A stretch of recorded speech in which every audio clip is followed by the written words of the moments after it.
Hay cosas que el tiempo no borra, solo te enseña a soportarlas. Tenía apenas 10 años cuando vi a mi madre marcharse en medio de la noche. El reloj marcaba las 11:42. Recuerdo cada detalle: en el olor a vino barato, el crujido de la escalera, su mirada fija en el suelo mientras bajaba con una pequeña maleta. Cuando el aire frío de la madrugada entró por la puerta, supe que mi infancia había terminado para siempre. Lo que vino después cambió el rumbo de mi vida.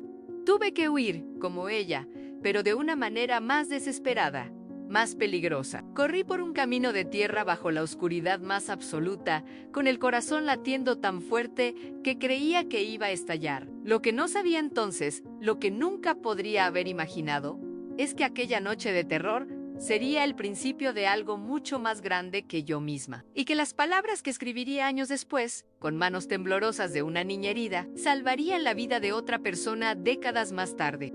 ¿Te has preguntado alguna vez si tu dolor más profundo podría convertirse en la salvación de alguien más? Si quieres descubrir cómo una niña que escapó del miedo se convirtió en el faro que guió a otras hacia la libertad, no te pierdas mi historia. Te aseguro que nada será como imaginas. Suscríbete ahora para no perderte ninguna de nuestras historias que te harán reflexionar sobre el verdadero significado de la valentía. Me llamo Dolores Santaló. Tengo 78 años y hay cosas que el tiempo no borra, solo te enseña a soportarlas. Recuerdo perfectamente la noche en que el silencio se volvió más ensordecedor que cualquier grito. La casa olía a vino barato y jabón húmedo. El reloj marcaba las 11:42 cuando escuché el chasquido de la cerradura.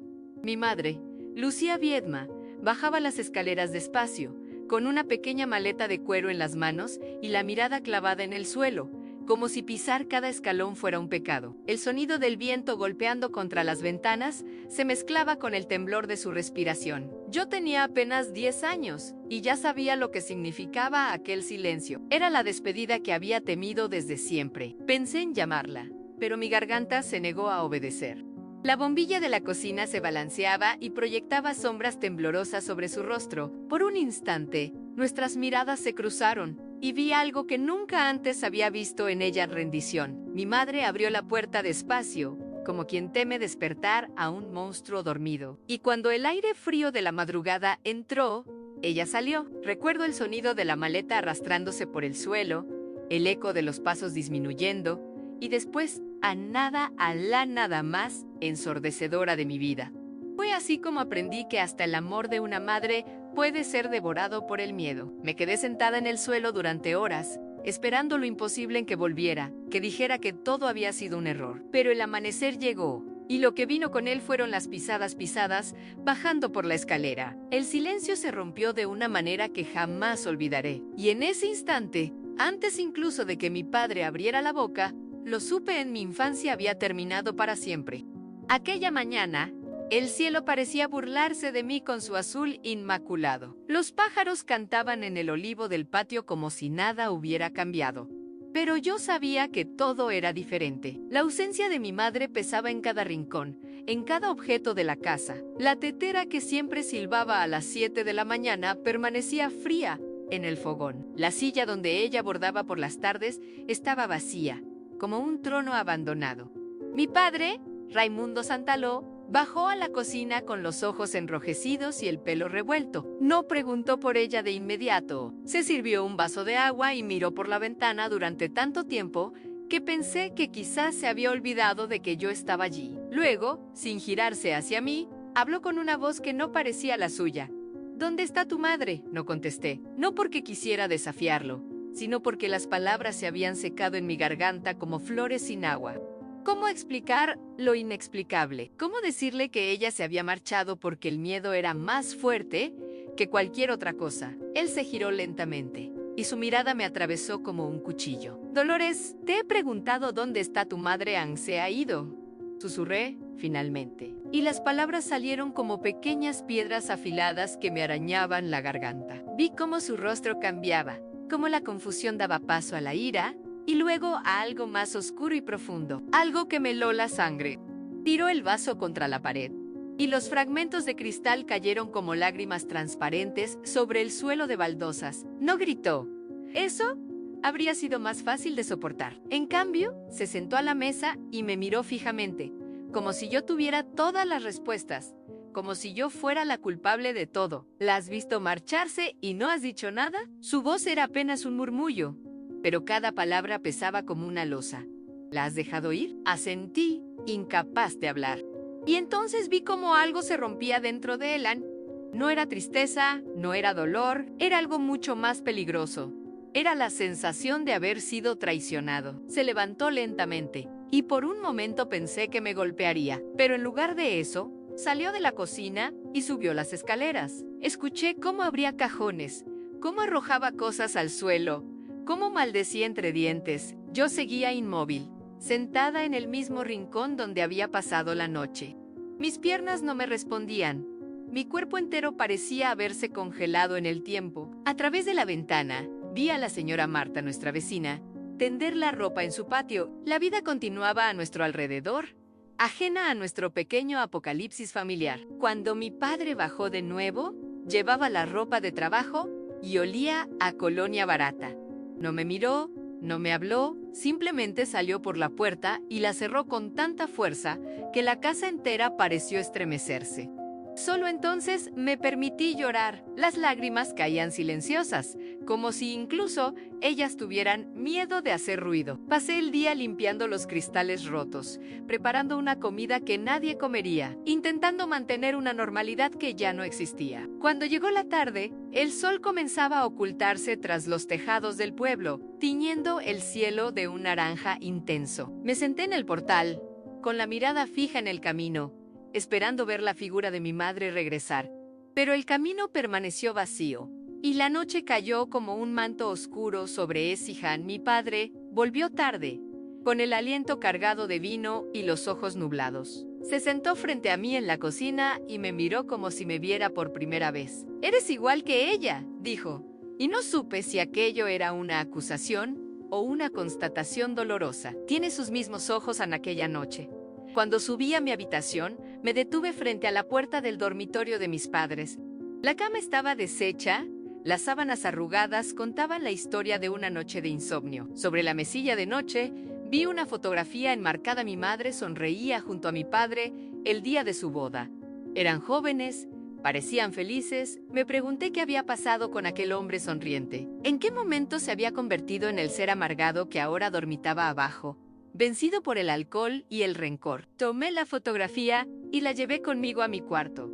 La escondí bajo la almohada, como si fuera un tesoro robado. Esa noche soñé con mi madre. En el sueño, ella volvía, me tomaba de la mano y juntas nos alejábamos por un camino de tierra que se perdía en el horizonte. Pero cuando desperté, la realidad me golpeó con más fuerza. Anne estaba sola en aquella casa que ya no se sentía como un hogar, con un padre al que el abandono había vuelto imprevisible y peligroso. Los días siguientes transcurrieron en una especie de niebla. Mi padre se iba temprano y volvía tarde. Anne. Apenas hablábamos. Yo intentaba ser invisible, moverme en silencio, no provocar su ira. En la escuela, nadie preguntaba por qué tenía ojeras, por qué ya no sonreía, por qué me sobresaltaba ante cualquier ruido, o quizás lo notaban, pero preferían no saberlo. En aquellos tiempos, los problemas familiares se quedaban tras las puertas de cada casa, como secretos vergonzosos que nadie quería airear. Cada noche, antes de dormir, sacaba la fotografía de mi madre y le hablaba en susurros. Le contaba mi día, le preguntaba dónde estaba, le suplicaba que volviera, y cada mañana guardaba la imagen y me preparaba para sobrevivir un día más, hasta que llegó la noche en que el silencio gritó por segunda vez. Aquel día amaneció con el olor agrio de la rabia. Mi padre, Raimundo Santaló, miraba la cocina vacía como si ésta lo hubiera insultado. Las ollas en el fogón todavía conservaban restos de la cena anterior, y el café frío parecía burlarse de él. «¿Dónde está tu madre?», preguntó, con una calma que dolía más que un grito. No respondí. Empujó la silla con tanta fuerza que el sonido me atravesó. Fue entonces cuando me di cuenta de que, sin mi madre allí, yo era el blanco solitario de su furia. Y aquella mañana, por primera vez, pensé en huir. Esperé a que cayera el sol. Recuerdo el sonido de las campanas de la iglesia y el olor del aceite de oliva que venía de la casa de la vecina. Llené una pequeña bolsa de tela con un trozo de pan y una manzana. Mi cuerpo temblaba, pero había algo más fuerte que el miedo, el instinto de supervivencia. Cuando llegó la noche, su vino también llegó a la mesa. El sonido de la botella al abrirse fue mi señal. Salí por la puerta trasera y corrí. Corrí como si las piedras del suelo me empujaran hacia adelante, como si cada paso fuera una promesa de vida. Las luces del pueblo quedaron atrás, y la oscuridad del camino parecía tragarme entera. Las horas siguientes se mezclaron con el sonido del viento y el sabor metálico de las lágrimas. Cada sombra parecía un peligro, cada ruido una advertencia. Cuando aparecieron los primeros rayos del sol, mis piernas cedieron. Me senté en la cuneta y vi, a lo lejos, el tejado de la escuela donde estudiaba. Y fue allí, con los pies heridos y la cara sucia de polvo, donde entendí que a veces la única salida es aquella que el mundo insiste en decir que es imposible. No sé cuánto tiempo permanecí sentada al borde del camino. El sol comenzaba a calentar y con él llegaba un nuevo miedo. ¿Y si alguien me encontraba y me llevaba de vuelta? Imaginé el rostro de mi padre, enrojecido por la ira, y sentí un escalofrío. La escuela todavía estaba cerrada cuando llegué. Me senté en los escalones de la entrada, abrazando mis rodillas para combatir el frío de la mañana. Saqué el pan y lo mordí lentamente, saboreando cada migaja. Finalmente vi acercarse a doña Pilar. Caminaba con su paso característico, cargando su bolso de cuero. Cuando me vio, se detuvo en seco. Sus ojos se abrieron con sorpresa y preocupación. «Dolores, ¿qué haces aquí tan temprano, criatura?». No pude responder. Las palabras se habían congelado en mi garganta. En cambio, las lágrimas comenzaron a brotar sin control. Doña Pilar se acercó rápidamente y se arrodilló frente a mí sin decir nada. Me tomó de las manos. Estaban cálidas, ásperas por la tiza y los años. «Estás helada», dijo, poniéndome su chal sobre los hombros. «Has caminado mucho, ¿verdad?». Asentí, incapaz de hablar. «¿Es por tu padre?». Volví a asentir, y un sollozo escapó de mi pecho. Me ayudó a levantarme y me condujo hasta su pequeña oficina, un espacio acogedor lleno de libros y plantas. «Siéntate, voy a prepararte un chocolate caliente», dijo, y desapareció. Doña Pilar regresó con una taza humeante y galletas. Bebía pequeños sorbos, sintiendo el calor extenderse por mi cuerpo. Las galletas sabían a mantequilla y canela, un sabor que me recordó tiempos más felices. «¿Quieres contarme qué ha pasado?», preguntó con voz suave, y así, entre sorbos y lágrimas, le conté todo. Le hablé de mi madre marchándose, de la ira silenciosa de mi padre, del miedo constante. Le conté de la decisión de huir, del camino oscuro, del frío en mis huesos. Doña Pilar escuchó sin interrumpirme, sus ojos fijos en los míos. No mostró horror ni lástima, solo comprensión profunda. «Has sido muy valiente, Dolores», dijo finalmente. «Mucho más valiente de lo que deberías tener que ser a tu edad». Ann se levantó y miró hacia el patio vacío. «No puedes volver a esa casa», dijo. «Y no volverás». Se giró hacia mí con decisión. «Voy a hacer unas llamadas. Mientras tanto, puedes descansar aquí». Ann me señaló un pequeño sofá en el rincón. «Estás a salvo aquí». Y por primera vez en mucho tiempo, lo creí. El cansancio cayó sobre mí como una avalancha. Me recosté en el sofá y cerré los ojos. Cuando desperté, la luz que entraba era la dorada de la tarde. Podía oír voces de niños en el patio. La puerta se abrió y doña Pilar entró, seguida de una mujer que no conocía. Era alta, con el pelo recogido y ojos oscuros penetrantes. «Dolores, esta es Carmen Echevarría. Es asistente social. Aquí en Écija». La mujer me tendió la mano con un apretón firme. «Doña Pilar me ha contado lo ocurrido», dijo con voz grave pero amable. «Has hecho lo correcto al venir aquí». Ann se sentó a mi lado manteniendo una distancia respetuosa. «Tu padre no puede seguir tratándote así, Dolores, y tú no tienes que seguir viviendo con miedo. Hay leyes que te protegen. Esta noche te quedarás en mi casa», continuó. «Tengo una habitación preparada. Y mañana veremos qué podemos hacer, mi padre». Comencé a preguntar. «No te preocupes por él ahora», respondió Carmen. «La Guardia Civil está informada. No podrá acercarse a ti». Una mezcla de alivio y culpa me invadió. A pesar de todo, Era mi padre, el hombre que alguna vez me había llevado sobre sus hombros en la feria. ¿Y mi madre?, pregunté con voz temblorosa. ¿Podríais encontrarla? Carmen miró a doña Pilar antes de responder.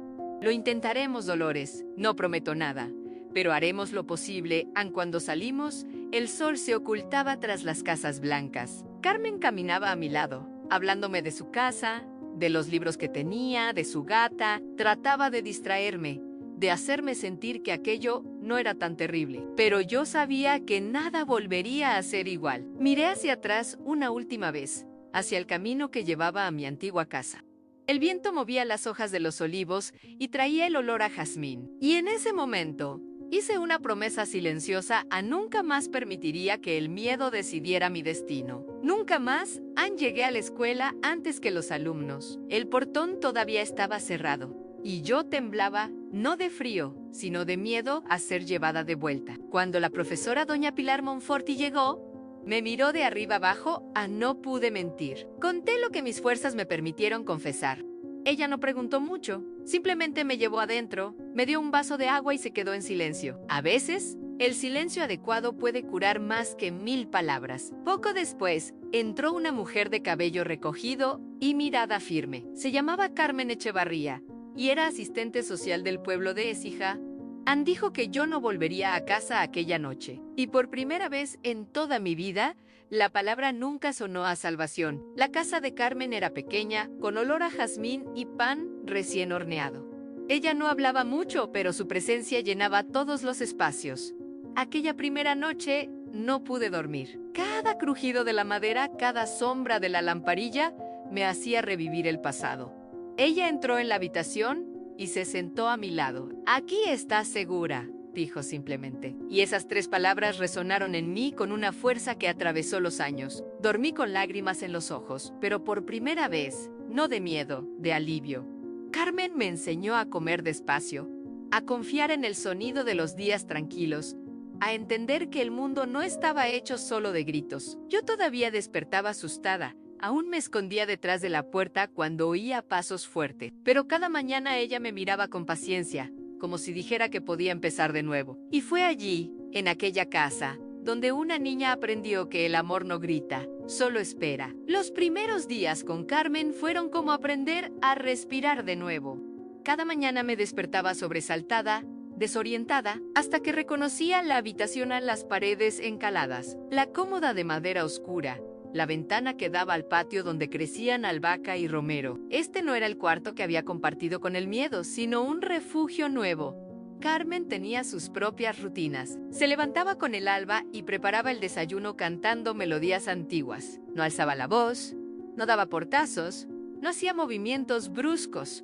Todo en ella fluía con una calma que al principio me resultaba desconcertante. ¿Dónde estaba la tormenta que siempre seguía a la calma? «Ven, Dolores, el pan está recién hecho», me dijo aquella primera mañana, mientras untaba aceite y azúcar en una rebanada. Me acerqué con cautela y me senté al borde de la silla, lista para huir. Carmen me observó y empujó el plato hacia mí con despacio. Dijo: «La comida se disfruta mejor cuando no se tiene prisa».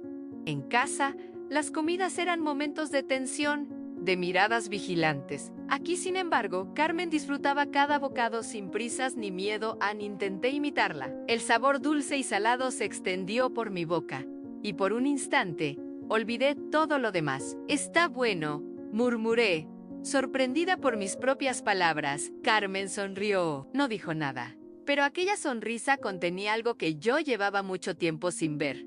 Aprobación sin condiciones. Los días siguientes transcurrieron entre rutinas nuevas y antiguos temores. Carmen insistió en que volviera a la escuela, pero no a la misma de antes. Me llevó a un colegio en el otro extremo del pueblo, donde nadie me conocía ni sabía de dónde venía. «Es mejor así por ahora», explicó mientras caminábamos, «hasta que las cosas se calmen a las cosas». Mi padre a la vida abandonada en una noche de huida. Todo quedaba reducido a las cosas, como si ponerle otro nombre lo hiciera demasiado real. La nueva escuela era más grande, con un patio lleno de naranjos y una fuente donde los niños jugaban. La directora, una mujer con gafas y voz suave, nos recibió en su despacho. «Dolores es una alumna muy especial», dijo Carmen. mientras yo miraba mis zapatos. Ha pasado por momentos difíciles, pero es inteligente y trabajadora. ¿Lo era? Nunca antes me habían descrito así. En mi antigua escuela, era la niña callada, la del fondo, la que nunca levantaba la mano, la de las ojeras profundas. Todos los niños aquí son especiales, señora Echevarría, y todos merecen aprender en paz en aquella palabra. Paz resonó en mí como una promesa. ¿Era posible? ¿Existía un lugar donde el miedo no dictaba cada paso? Esa noche, mientras Carmen preparaba la cena, pregunté lo que llevaba días rondando mi cabeza. ¿Cuánto tiempo me quedaré contigo? Sus manos, que cortaban verduras, se detuvieron un instante. Luego continuaron, como si la pregunta no hubiera alterado su ritmo. El tiempo que sea necesario, respondió. Esta casa ahora también es tuya, tragué saliva.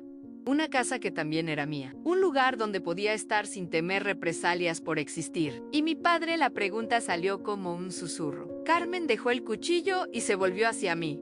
Ann, su mirada era serena pero firme. Tu padre tiene problemas que debe resolver. Y hasta que lo haga, tú estarás aquí, a salvo. ¿Y mi madre? Las palabras brotaron solas.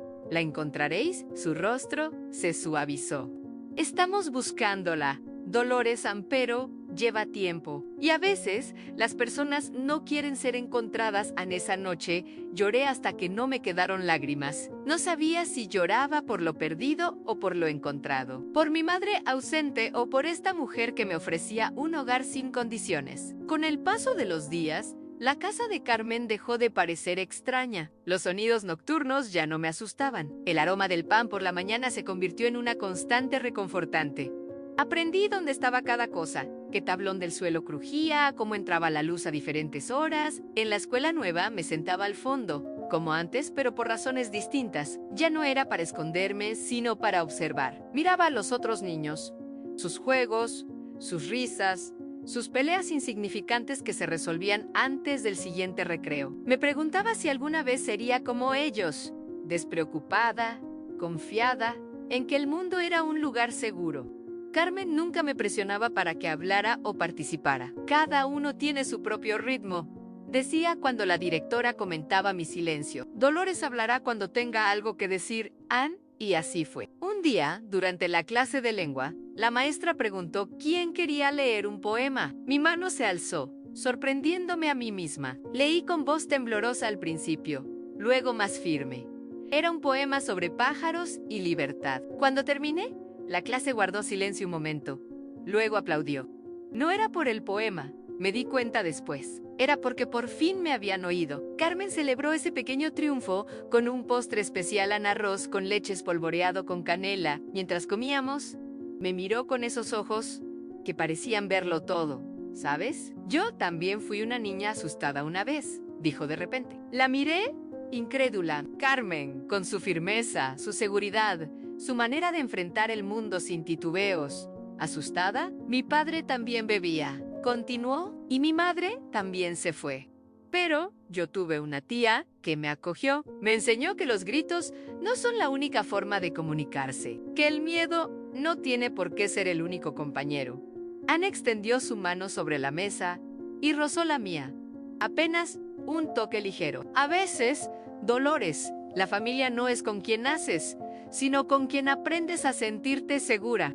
Y así, con esa simple frase, Carmen me dio algo que ni siquiera sabía que necesitaba, la esperanza de que el pasado, por doloroso que fuera, no determinaba quién podría llegar a ser. Los años pasaron despacio, como si el tiempo tuviera miedo de apresurarme. Un día, Carmen apareció con una pequeña caja en las manos. Dentro había sobres amarillentos, todos dirigidos a mí. Vinieron de tu profesora, doña Pilar, dijo. Las manos me temblaban cuando abrí el primero. Si algún día vuelves a escribir, ¿sabré que has sobrevivido? Leí esa frase tantas veces que se grabó en mi año. Fue entonces cuando me di cuenta de que, sin saberlo, alguien siempre creyó que resistiría. Pasé aquella noche escribiendo. Las palabras volvían como aguas represadas. Escribí sobre el miedo, sobre el silencio, sobre el día en que mi madre se marchó. Pero, principalmente, escribí sobre Carmen, la mujer que me enseñó que el amor verdadero no necesita lazos de sangre. Cuando terminé, puse el cuaderno bajo la almohada y dormí en paz. A la mañana siguiente, Carmen entró en la habitación y sonrió. «¿Has vuelto a escribir?», dijo, y sus ojos se llenaron de lágrimas. En aquel momento, no sabía que esas palabras, escritas con las manos aún temblorosas de una niña, un día viajarían mucho más allá de las paredes de aquella casa, ni que, décadas después, llegarían a manos de alguien que también necesitaba huir. Pero eso solo lo descubriría muchos años más tarde, cuando ya era demasiado mayor para correr, pero no demasiado mayor para sentir el mismo frío en el pecho de cuando el silencio gritó por primera vez. Tenía 12 años cuando doña Pilar vino a visitarnos. La recuerdo sentada en el salón de Carmen, con su falda plisada y el pelo recogido en un moño impecable. Hablaban en voz baja, creyendo que yo no las escuchaba desde la cocina. Pero en casas pequeñas como aquella, las palabras viajaban como el aroma del café recién hecho, imposibles de contener. «¿Ha preguntado por ella otra vez?», decía doña Pilar, vino a la escuela, exigiendo saber dónde está su hija. En el corazón me dio un vuelco. Mi padre, en el simple pensamiento, hizo que mis manos se volvieran torpes, y la taza que sostenía se tambaleó, derramando un poco de agua sobre el mantel. «¿Qué le has dicho?». La voz de Carmen era serena, pero noté la tensión que la sostenía. «Lo mismo de siempre, que no tengo información, que debería preguntar a los servicios sociales». Hubo un silencio, y luego la voz de doña Pilar continuó, más baja aún. «No estaba bebido esta vez». Parecía diferente y más controlado. «Dijo que ha cambiado, que quiere una oportunidad. Todos dicen eso», respondió Carmen con una dureza que pocas veces le había escuchado. «Y todos vuelven a las mismas costumbres cuando tienen lo que quieren». Lo sé», suspiró doña Pilar. «Solo pensé que debía saberlo, En ese momento, dejé la taza en la mesa y me acerqué a la puerta. Ya no era la niña asustada que se escondía de las conversaciones difíciles. Carmen me había enseñado que el conocimiento, incluso el doloroso, era preferible a la incertidumbre. «¿Mi padre me está buscando?», pregunté. Entrando en la habitación, ambas mujeres me miraron, sorprendidas. Luego, Carmen asintió lentamente. «Sí, Dolores. Pero no te preocupes, no puede obligarte a volver con él». «¿Y si quiero verlo?». Las palabras salieron antes de que pudiera pensarlas bien. Carmen intercambió una mirada con doña Pilar. Luego, con cuidado, como quien pisa sobre cristales rotos, me preguntó: «¿Es eso lo que quieres?». No lo sabía. Parte de mí quería creer que había cambiado, que el hombre que venía a preguntar por mí era distinto al que me había enseñado a temer. Otra parte, la que aún despertaba sobresaltada algunas noches, sabía mejor. «No», dije finalmente, «pero quiero escribirle una carta». Y así lo hice. Esa tarde, sentada en mi pequeño escritorio junto a la ventana, redacté la primera y única carta que le enviaría a mi padre. Le conté que estaba bien, que iba a la escuela, que tenía un hogar. No mencioné a Carmen por su nombre, ni di pistas sobre dónde vivía. Solo le dije que, algún día, cuando estuviera lista, tal vez podríamos hablar. Pero ese día no había llegado aún. Carmen leyó la carta antes de enviarla. No cambió nada, no sugirió palabras distintas, solo me abrazó cuando terminó y sentí su orgullo como una manta cálida. «Eres valiente, pequeña», murmuró contra mi pelo. «Más valiente de lo que yo fui a tu edad». Nunca recibí respuesta. No supe si la carta llegó, si la leyó, si le importó. Durante meses, miraba con esperanza el buzón cada mañana, hasta que un día simplemente dejé de hacerlo. La vida continuaba, con o sin su reconocimiento.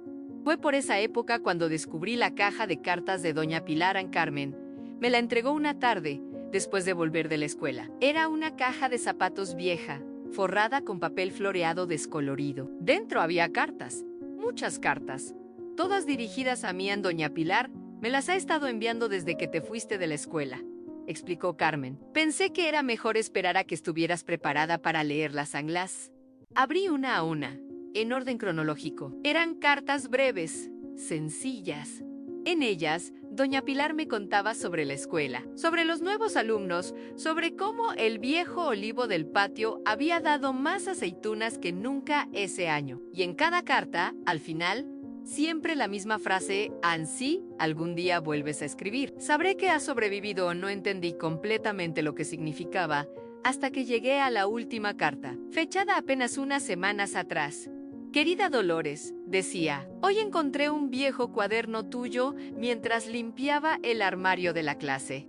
Era un cuaderno de composiciones, ¿recuerdas? En él había un texto que escribiste sobre una niña que quería volar. La niña construía alas con plumas caídas de los pájaros, con papel de seda, con sueños, y aunque todos le decían que era imposible, ella seguía intentándolo. Al final del relato, no sabíamos si había logrado volar o no, solo que nunca dejó de intentarlo. Ese cuaderno me lo quitó tu padre un día que vino furioso a la escuela. Lo rompió delante de ti. ¿Lo recuerdas? Pero yo había hecho una copia. Siempre hacía copias de tus escritos, porque incluso entonces sabía que tenías algo especial, una forma de mirar el mundo que merecía ser preservada. Te envío esa copia ahora. Léela y recuerda que esa niña eras tú, Anne, y que de alguna manera siempre has estado volando. Adjunto a la carta estaba un papel amarillento, con mi letra infantil, temblorosa. La niña que sabía volar se titulaba. Lo leí con lágrimas en los ojos, recordando a la pequeña que lo había escrito, tan asustada y sin embargo, tan decidida a soñar con la libertad. Esa noche, después de cenar, me senté a escribir. Las palabras fluyeron como nunca antes. Escribí sobre el miedo, pero también sobre la esperanza, sobre la oscuridad, pero también sobre la luz que Carmen había traído a mi vida, sobre mi madre ausente, sobre mi padre y su ira, pero principalmente sobre mí misma. Sobre cómo, poco a poco, estaba aprendiendo a construir mis propias alas. Cuando terminé, el reloj marcaba las 3 de la madrugada. Leí lo que había escrito una última vez. Luego guardé las hojas en un sobre y escribí en el exterior Ampara Doña Pilar Monforti, de la niña que sigue intentando volar a la mañana siguiente, con los ojos enrojecidos por la falta de sueño, pero el corazón más ligero. Bajé a desayunar. Carmen ya estaba en la cocina preparando café. Me miró y sonrió, como si supiera exactamente lo que había estado haciendo. ¿Has vuelto a escribir?, dijo simplemente. No era una pregunta, sino una afirmación. Y en sus ojos húmedos vi reflejado todo lo que no necesitaba decir, en que había sobrevivido, que seguía aquí, que las palabras que una vez me habían sido arrebatadas ahora eran mías de nuevo. Sí, respondí. He vuelto. Y en esa simple frase estaba contenida toda la victoria silenciosa de una niña que, contra todo pronóstico, había encontrado su voz. El tiempo pasó y crecí bajo el techo de Carmen como quien aprende a respirar de nuevo. Tenía 17 años cuando me llamó a la cocina una tarde de verano. El sol entraba por las cortinas y hacía bailar el polvo en el aire. Sostenía un periódico en las manos, con mirada seria. Dolores, tu padre ha sido detenido. Sentí que el suelo huía bajo mis pies. Las palabras resonaron dentro de mí con el peso de una campana. Mi padre, aquel nombre que evitaba incluso pensar, aquel hombre que me enseñó el miedo. Pregunté cómo. Carmen explicó que lo habían arrestado tras una pelea en una taberna. Uno de los hombres lo denunció por agresiones antiguas y la policía descubrió más de lo que imaginaba. Quedé muda. Debería sentir alivio, pero lo que vino fue un torbellino de miedo y culpa. ¿Y si descubría dónde estaba yo? ¿Y si venía a buscarme? Carmen dejó el periódico y tomó mis manos. No volverá, Dolores. Esta vez la vida se encargará de él. En aquella noche no pude dormir. Miré por la ventana escuchando el sonido lejano de las cigarras. Pensé en mi madre. Lucía, ¿sabría de la detención? ¿Estaría viva aún? Entonces, una certeza comenzó a crecer dentro de mí, lenta y obstinada. Necesitaba encontrarla, necesitaba mirarla a los ojos y entender por qué me dejó. La noticia llegó en el periódico local, un pequeño recuadro en la sección de sucesos que podría haber pasado desapercibido. Sí, Carmen no hubiera estado tan pendiente de cualquier mención a Raimundo Santaló, detenido tras una pelea en la taberna El Gallo. Rezaba el titular. El artículo mencionaba que el detenido tenía antecedentes de violencia doméstica y que permanecería en prisión preventiva hasta el juicio. Carmen me observaba mientras leía, midiendo mi reacción. Yo pasaba los dedos por aquellas líneas impresas, como si pudiera extraer más información por el tacto. Mi padre, ese hombre que durante años había sido un fantasma en mi memoria, de repente volvía a ser real, tangible, confinado entre rejas. Dicen que podría ser condenado a varios años. añadió Carmen con cautela. Esta vez hay testigos dispuestos a declarar. No supe qué sentir. Durante años había imaginado este momento como una liberación, el fin definitivo del miedo. Pero lo que sentía era más complejo, un nudo de emociones contradictorias. Alivio, sí, pero también una tristeza inexplicable por el hombre que, a pesar de todo, seguía siendo mi padre. Quiero buscar a mi madre, dije de repente. Las palabras salieron firmes, decididas, sorprendiéndome a mí misma. Carmen asintió, como si hubiera estado esperando esa reacción. Lo sé, y creo que ya es hora. Durante años, habíamos hecho intentos esporádicos de encontrarla. Cartas enviadas a posibles direcciones, consultas discretas a conocidos comunes, pero siempre con cautela, temiendo que cualquier rastro pudiera también alertar a mi padre. Ahora, con el detenido, podíamos buscarla abiertamente. Podemos empezar mañana mismo, dijo Carmen. Conozco a alguien en los servicios sociales de Sevilla que podría ayudarnos en esa noche. Mientras intentaba dormir, me preguntaba cómo sería ver a mi madre después de tantos años. Me reconocería en la joven de 17 años que ahora era. ¿Encontraría en ella respuestas o solo más preguntas? El rostro que recordaba se había ido desdibujando con el tiempo, reemplazado por fragmentos en el aroma de su perfume barato, el sonido suave de su voz cuando me leía cuentos, el tacto de sus manos ásperas por el trabajo, pero siempre cálidas. Los días siguientes fueron una sucesión de llamadas, formularios y visitas a oficinas.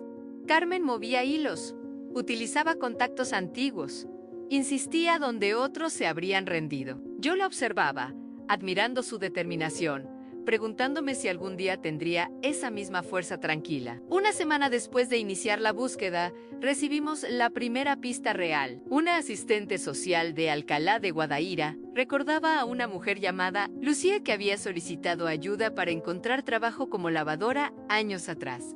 Parecía asustada. Había dicho, como si estuviera huyendo de algo o alguien. Carmen y yo fuimos hasta allí al día siguiente. Alcalá era un pueblo no muy diferente a Écija, con sus casas encaladas y sus calles estrechas. La oficina de servicios sociales estaba en un edificio antiguo junto a la plaza. La asistente, una mujer mayo con gafas gruesas y aire maternal, repasó expedientes amarillentos mientras nos esperábamos. Aquí está, dijo finalmente, Lucía Viedma.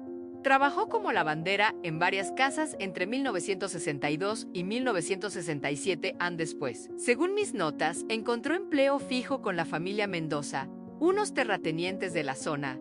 ¿Tiene alguna dirección?, preguntó Carmen. La mujer negó con la cabeza. Esto es de hace muchos años. Los Mendoza vendieron su propiedad y se trasladaron a Málaga, pero dudó un momento. Conozco a alguien que trabajó con ella. Quizás ella sepa algo más. Esa misma tarde, nos entrevistamos con Dolores Cifuentes, una mujer de 60 años que había compartido trabajo con mi madre. Nos recibió en su pequeña casa, ofreciéndonos limonada y pastas caseras. Lucía, dijo cuando Carmen le explicó a quién buscábamos. Claro que la recuerdo. Una mujer callada, trabajadora, siempre parecía triste, como si cargara con un peso invisible. ¿Sabe dónde podríamos encontrarla ahora?, pregunté, incapaz de contener mi impaciencia. La mujer me miró con atención, como si intentara descifrar algo en mi rostro. Tú eres su hija, ¿verdad? Tiene sus mismos ojos. Asentí, sintiendo un nudo en la garganta. Nunca habló mucho de su pasado, continuó, pero sé que vive aquí mismo. En Alcalá, en una casita blanca cerca del río, al final de la calle del Alamón. La vi hace apenas una semana. Tendiendo ropa en mi corazón, dio un vuelco tan cerca. Después de tantos años, mi madre estaba a apenas unos kilómetros de distancia. ¿Quieres que vayamos ahora?, preguntó Carmen suavemente. Asentí, incapaz de hablar. Una mezcla de miedo y esperanza me había dejado sin palabras. Nos despedimos de la señora Cifuentes y caminamos en silencio hacia la dirección indicada. A cada paso, sentía que mi vida estaba a punto de cambiar para siempre, que todas las preguntas que habían habitado mi mente durante años estaban a punto de encontrar respuesta. Cuando finalmente llegamos a la pequeña Casa Blanca, con sus macetas de geranios y su puerta azul desconchada, me detuve. ¿Y si no quiere verme?, murmuré. ¿Y si me culpa por no haber ido con ella? Carmen tomó mi mano y la apretó suavemente. Solo hay una forma de saberlo. Respiré hondo y, con el corazón latiendo tan fuerte que parecía querer salirse de mi pecho, llamé a la puerta. Con la ayuda de Carmen y de una asistente de los servicios sociales, comencé a buscar a mi madre. Fueron semanas de silencio, de cartas que iban y no volvían. Hasta que un día llegó una llamada telefónica. La hemos encontrado. Vive en Alcalá de Guadaíra, en el nombre de la ciudad quedó martillando en mi cabeza. Carmen me llevó hasta allí en tren, en una mañana nublada. El camino era largo y el vaivén de los vagones parecía acompañar el ritmo de mi corazón. Cuando llamé a la puerta de aquella pequeña casa blanca, mis manos temblaban. Ella abrió. Lucía Viedma, mi madre. Estaba envejecida, con el cabello grisáceo recogido en un moño flojo y el rostro marcado por arrugas profundas. Pero los ojos eran los mismos, y en ellos encontré la mezcla de miedo y arrepentimiento que yo había cargado durante años. Dolores dijo, como si el nombre hubiera quedado atrapado en su garganta durante décadas. Nos quedamos mirándonos en silencio hasta que ella me abrazó. El olor a jabón y lavanda me transportó a la infancia, al tiempo en que el amor aún parecía posible. Nos sentamos a la mesa y hablamos durante horas. Me contó que había vivido escondida, trabajando como lavandera, cargando la culpa todos los días. Pensé que estarías mejor sin mí, murmuró. Lloré, y en ese momento comprendí que el perdón, a veces, es el único refugio posible. Antes de marcharnos, me entregó algo envuelto en un pañuelo viejo, con mis iniciales bordadas. Lo hice la noche antes de irme, dijo. Aquel pedazo de tela se convirtió en el símbolo de lo que habíamos sobrevivido y de lo que había quedado en el camino. El camino hasta Alcalá de Guadaíra me pareció interminable. A través de la ventanilla del tren, veía pasar los campos de olivos, los pueblos blancos en la distancia, la vida que continuaba ajena a la revolución que se gestaba en interior. Carmen permanecía silenciosa a mi lado, respetando la tormenta de pensamientos que sabía que me acompañaba. ¿Qué le diría a mi madre después de tantos años? ¿Cómo mirar a los ojos a la mujer que me dejó atrás? Las preguntas se agolpaban en mi mente, y ninguna tenía una respuesta clara. Cuando finalmente llegamos, una fina lluvia caía sobre las calles empedradas de Alcalá. La casa era tal como la habían descrito, pequeña, encalada, con una puerta azul desconchada y macetas de geranios en las ventanas. Un hogar modesto pero cuidado con esmero. ¿Estás lista?, preguntó Carmen suavemente. No lo estaba, pero asentí de todos modos. Hay momentos en la vida para los que nunca se está realmente preparado. Mis nudillos golpearon la madera azul.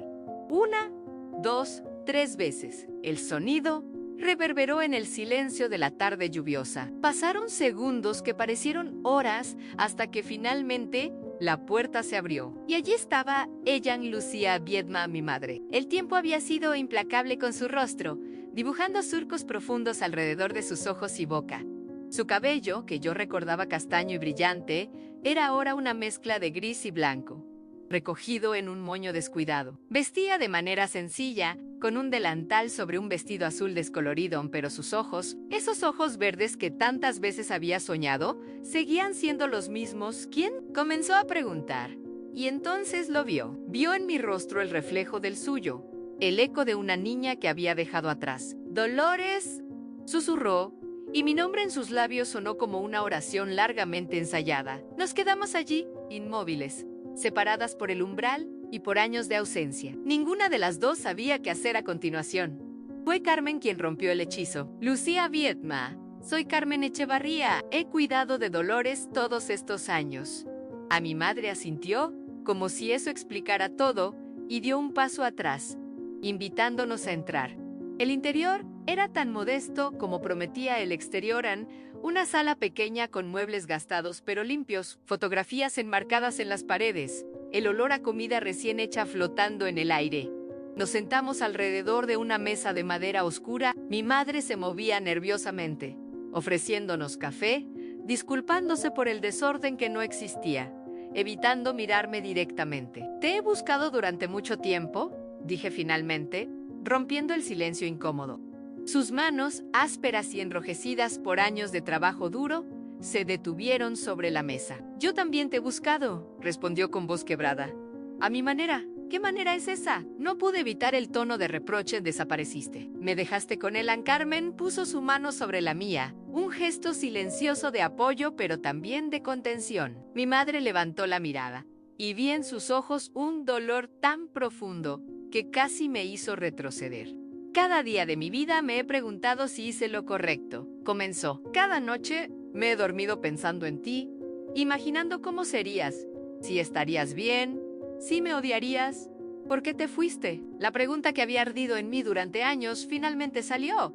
¿Por miedo? Respondió simplemente. Un miedo tan grande que me paralizaba. Tu padre, Anel, no era siempre así, ¿sabes? Cuando nos conocimos, era diferente. O yo era demasiado joven para ver las señales. Se levantó y se acercó a una pequeña cómoda. Abrió un cajón y sacó algo envuelto en un paño. Al principio pensé en llevarte conmigo, continuó mientras regresaba a la mesa, pero no tenía nada, ni dinero, ni trabajo, ni un lugar donde vivir. Y él había jurado que me encontraría, que te usaría para hacerlo. Pensé que estarías más segura si me iba sola, si desaparecía por completo.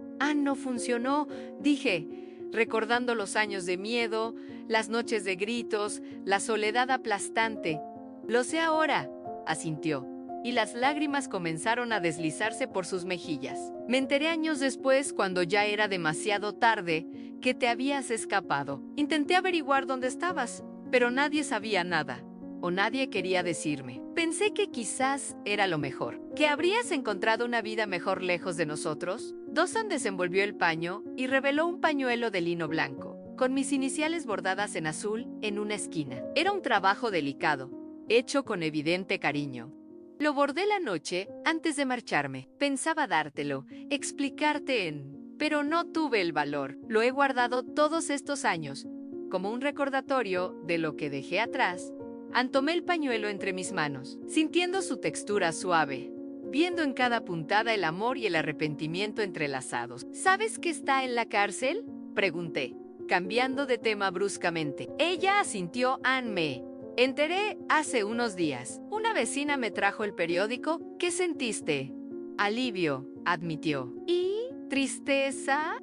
Por lo que pudo ser y no fue. Por todo el daño que hizo. Carmen se levantó discretamente, mencionando algo sobre dar un paseo para que pudiéramos hablar a solas. Cuando la puerta se cerró tras ella, el silencio volvió a instalarse entre nosotras. «¿Te pareces a mí?», dijo mi madre finalmente con una sonrisa tímida. «Pero tienes la fuerza de carácter que a mí me faltó». «La aprendí de Carmen», respondí, y vi un destello de dolor cruzar su rostro. «Pero antes, la vi en ti. La noche que decidiste irte, eso también fue fuerza, de alguna manera retorcida». Ella extendió su mano sobre la mesa, acercándola a la mía sin llegar a tocarla. Un puente a medio construir. «No espero que me perdones, Dolores. Solo quería que supieras que nunca dejé de pensar en ti. ¿Qué si pudiera volver atrás?» «No podemos volver atrás», la interrumpí, «pero quizás podemos avanzar de alguna manera». Tomé su mano, sintiendo su calidez, la aspereza de su piel, las venas azules que se marcaban bajo la superficie. Era la mano de una mujer que había trabajado duro, que había sobrevivido, que había cargado con su propia forma de culpa todos estos años. «¿Podríamos vernos de nuevo?», preguntó, con una mezcla de esperanza y temor. No tenía una respuesta clara. El perdón no es algo que se otorga en un instante, sino un camino largo y sinuoso. Pero en ese momento, sosteniendo su mano, viendo en sus ojos el reflejo de los míos, supe que estaba dispuesta a intentarlo. «Sí», dije finalmente, «podríamos intentarlo». Cuando Carmen volvió, nos encontró hablando sobre los años perdidos, sobre las pequeñas cosas que nos habíamos perdido la una de la otra, sobre la posibilidad tenue, pero real, de construir algo nuevo desde las ruinas. Antes de marcharnos, mi madre me abrazó. Fue un abrazo torpe, inseguro, cargado con el peso de los años y las ausencias, pero también había en él una promesa, la semilla de algo que podría crecer con el tiempo y el cuidado adecuados. «El perdón es un regalo que te haces a ti misma», me había dicho Carmen una vez. Y mientras nos alejábamos de aquella pequeña Casa Blanca, con el pañuelo bordado guardado en mi bolsillo como un talismán, empecé a entender lo que significaba. Los años pasaron y me convertí en adulta, después en madre.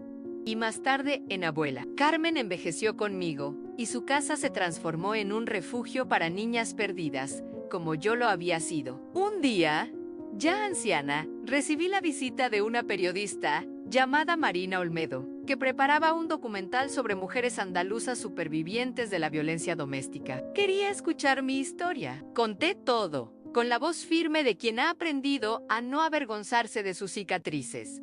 Cuando terminé, Marina sacó una hoja de su carpeta y la puso sobre la mesa. Era una copia mecanografiada, amarillenta, titulada A la niña que sabía volar. Era el texto que había escrito a los 12 años, el mismo que mi padre había roto. Lo encontramos en los archivos de una escuela antigua de Écija. Su profesora lo guardó. Las palabras me atravesaron como un rayo. Pensé que aquellas páginas habían desaparecido para siempre. A Marina sonrió. Una joven me pidió que le mostrara esto.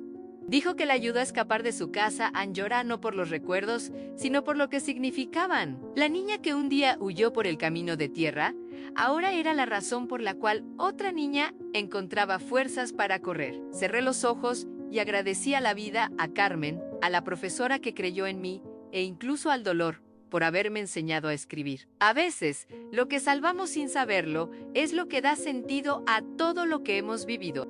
La visita de Marina llegó 6 meses después del fallecimiento de Carmen. A mis 63 años, yo había continuado su labor, convirtiendo su casa en un refugio para mujeres maltratadas. Marina era joven, de unos 30 años, con mirada intensa y determinada. «Señora Santaló», dijo cuando le abrí, «soy Marina Olmedo, del diario El País. Estoy realizando un reportaje sobre mujeres que han sobrevivido a la violencia doméstica en Andalucía».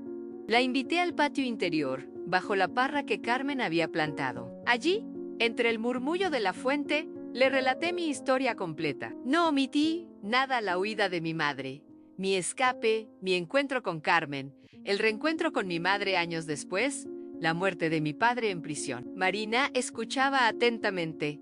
Cuando terminé, guardó silencio unos instantes. «Su historia es extraordinaria», dijo finalmente. «Pero lo que más me impresiona es cómo ha transformado ese dolor en ayuda para los demás. No fue idea mía», confesé. «Fue Carmen quien comenzó. Yo solo he seguido su camino». Marina sintió y sacó un sobre amarillento de su carpeta. «Hay algo más», dijo. «Algo que creo que le interesará ver». Andel sobreextrajo una hoja mecanografiada. El título, en mayúsculas desiguales, me impactó. «La niña que sabía volar». ¿Dónde? Las palabras se atascaron en mi garganta. «En los archivos de la escuela de Écija», explicó. «Estaba con una nota de la profesora Pilar Monfortí». Tomé el papel con manos temblorosas. Era mi historia, la que escribí a los 12 años, sobre una niña que construía alas con plumas y sueños. «Mi padre rompió este cuaderno», murmuré. «Nunca pensé que existiera otra copia».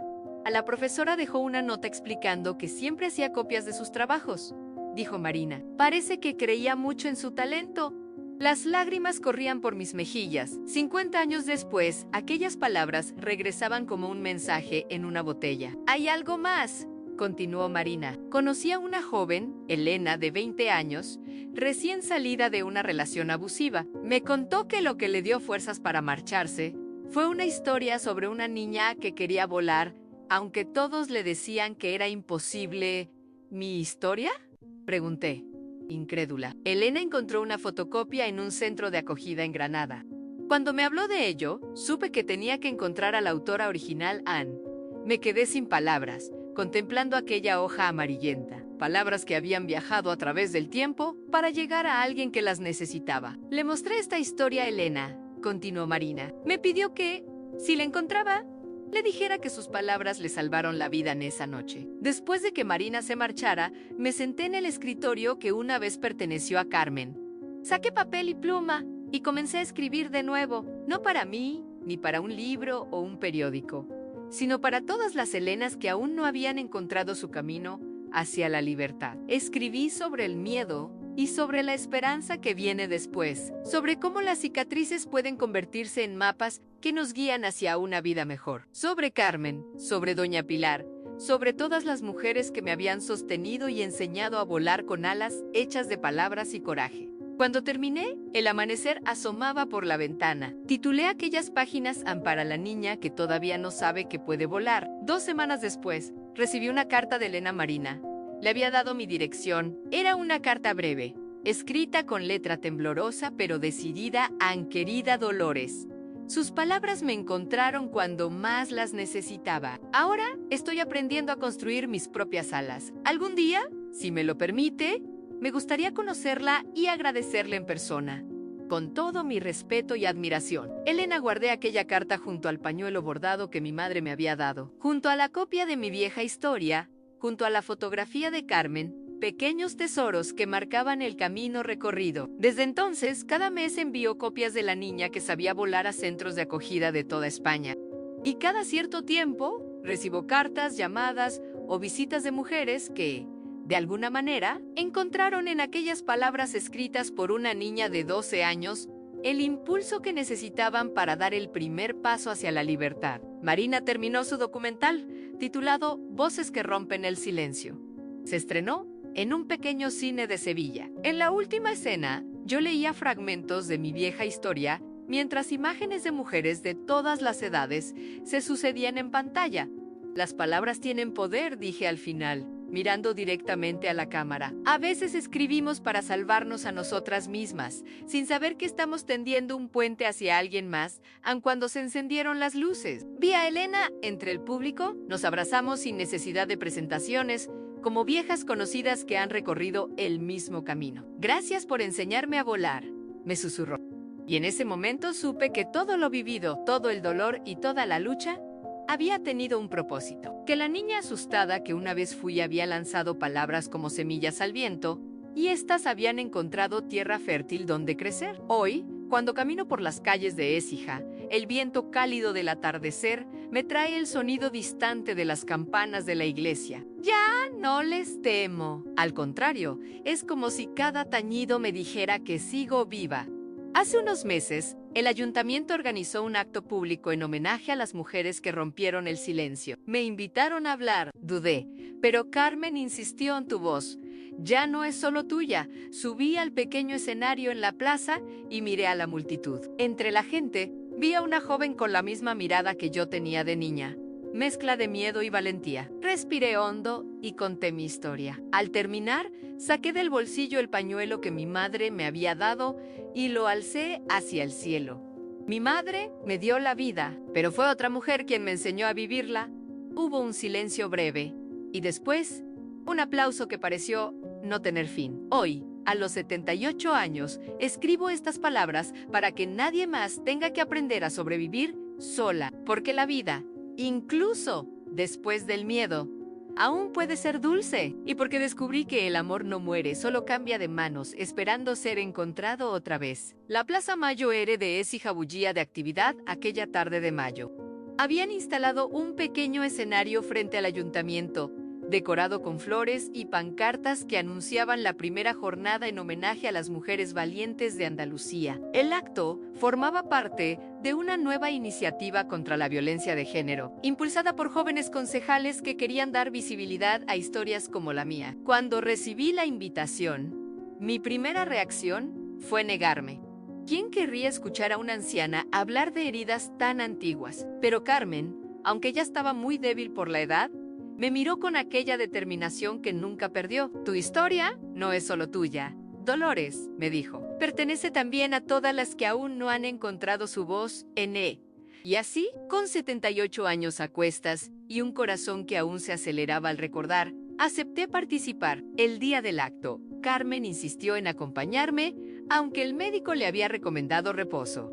No me perdería esto por nada del mundo, dijo, mientras se arreglaba con un vestido azul marino que guardaba para ocasiones especiales. Sentada a su lado en primera fila, escuché los discursos oficiales, las estadísticas frías que intentaban capturar el sufrimiento incalculable, las promesas de nuevas medidas. Todo me parecía a la vez importante e insuficiente. Las palabras pueden ayudar, pero son los brazos abiertos, como los que Carmen me ofreció, los que realmente salvan. Cuando llegó mi turno, subí los escalones del escenario con paso lento pero firme. La plaza estaba llena. Familias, estudiantes, mujeres de todas las edades. algunos hombres, y entre ellos, doña Pilar, mi antigua maestra, ahora una anciana de 90 años que había insistido en estar presente. Me acerqué al micrófono y sentí un momento de pánico. ¿Qué podía decir yo que tuviera algún valor? Entonces miré a Carmen, que asintió levemente, dándome ánimos como había hecho durante toda una vida.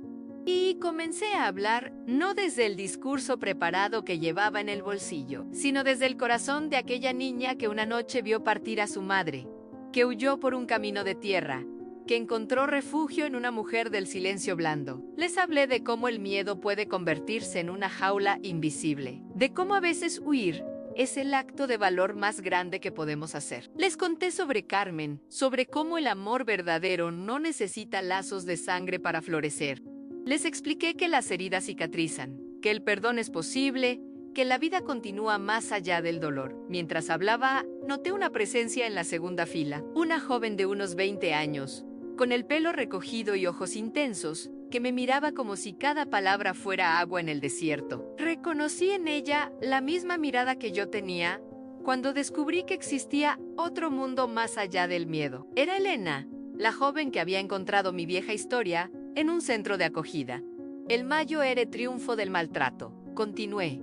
No es el dolor físico que causa, sino el silencio que impone. Nos hace creer que estamos solas, que nadie entenderá, que quizás incluso merecemos lo que nos ocurre, pero no es verdad. Nunca estamos solas. Saqué del bolsillo el viejo pañuelo bordado con mis iniciales que mi madre me había dado en nuestro reencuentro. Lo sostuve en alto para que todos pudieran verlo. Mi madre me dio la vida cuando nací y me enseñó a sobrevivir cuando me dejó.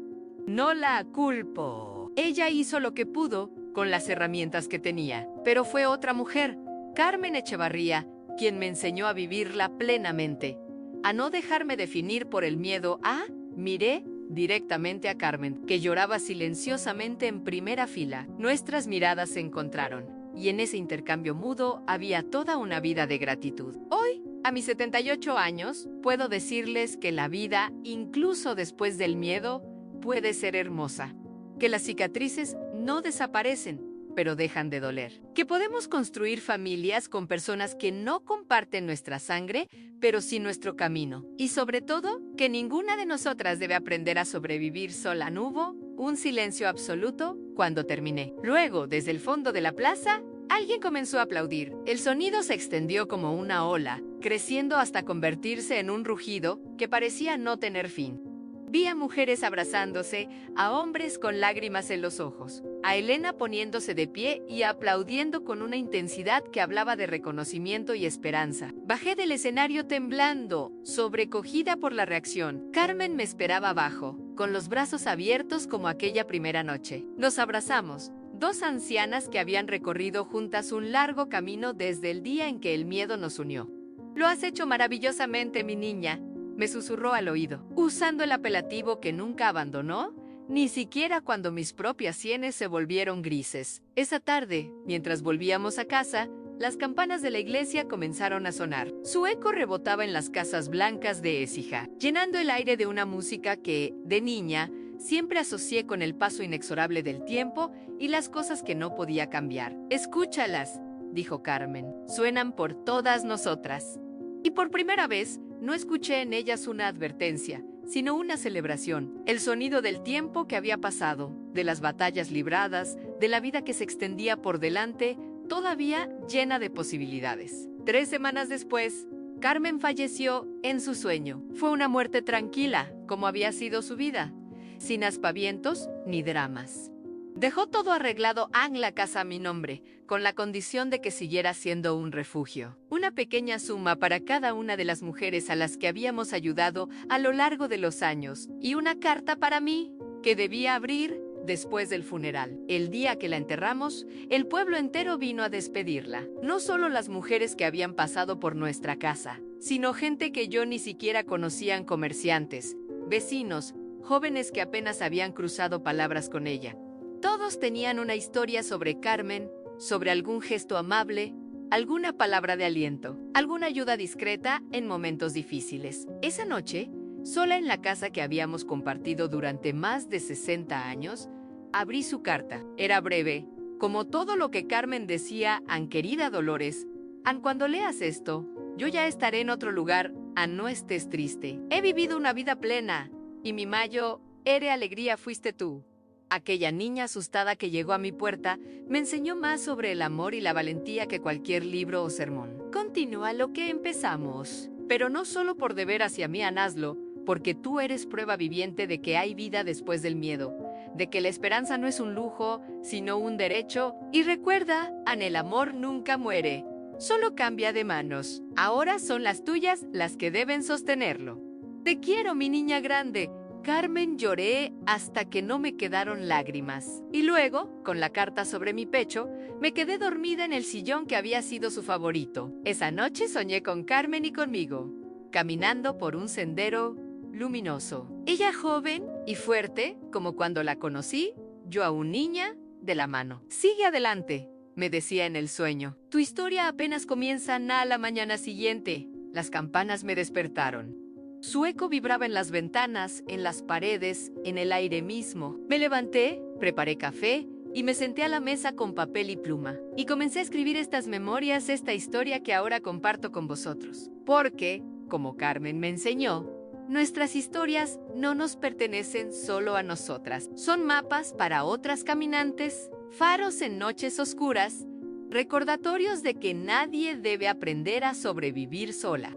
Hoy, mientras el sol se pone sobre Écija y las cigarras comienzan su canto nocturno, pienso en todas las mujeres que han pasado por esta casa, que han dejado su miedo en el umbral y han encontrado su camino. Pienso en Elena, que ahora trabaja en un centro de acogida en Granada. En María, que acaba de graduarse en Derecho y defiende a mujeres maltratadas. En Pilar, que escapó con sus 3 hijos y ahora dirige una cooperativa de artesanía.